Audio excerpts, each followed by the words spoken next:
Hey, what's up, everybody? Welcome to the scary age. Past, present, apocalypse. Kind of seem to be where everything is going, so that was fitting to make that my horror themed review page. A little history on that.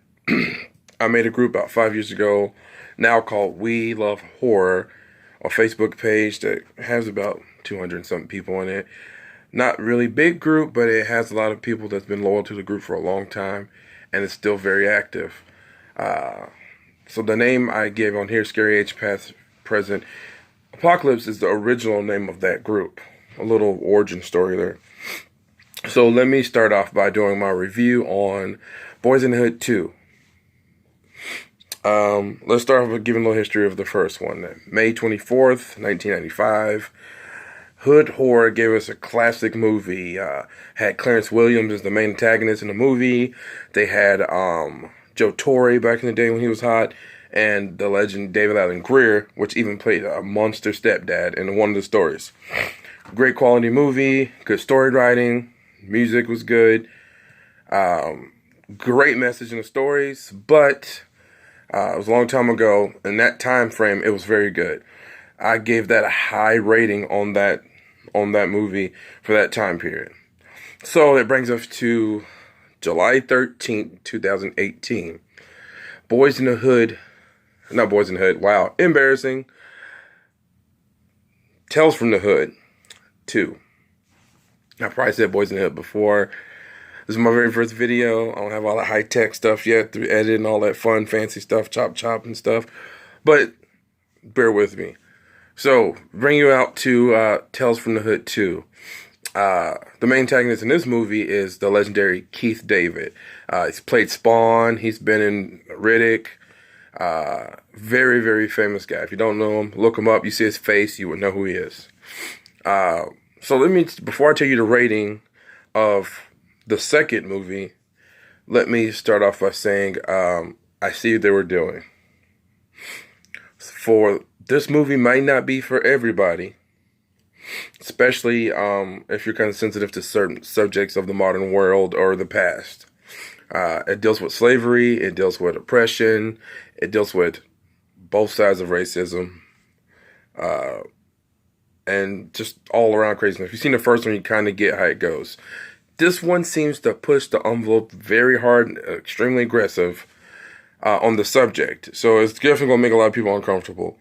But if you can get through that part, try to get through the movie. This is where it gets dark. So, Keith David does an excellent job in the movie. But as the stories go, they're kind of goofy. The quality of it is very, very low as far as the writing goes, as far as the acting goes. But the quality of the movie, it looks sharp. Let me show you real quick. If you can see that, it looks really good. They actually got some good cameras and everything. Technology's on point. Except for the end, where they use the robot. But we won't go there. Anyway, so if you can get through some stories, you kind of see the message they're saying. And I get it. I respect it. I definitely do. Some stuff was even offensive to me, some parts of this movie. And it's crazy because you look behind who's behind some of these parts of the movie. I saw Spike Lee's name on it recently, and other people that's behind the movie. You're kind of like, I should have took a little more time on this movie because Tales from the Hood was a classic, the first one.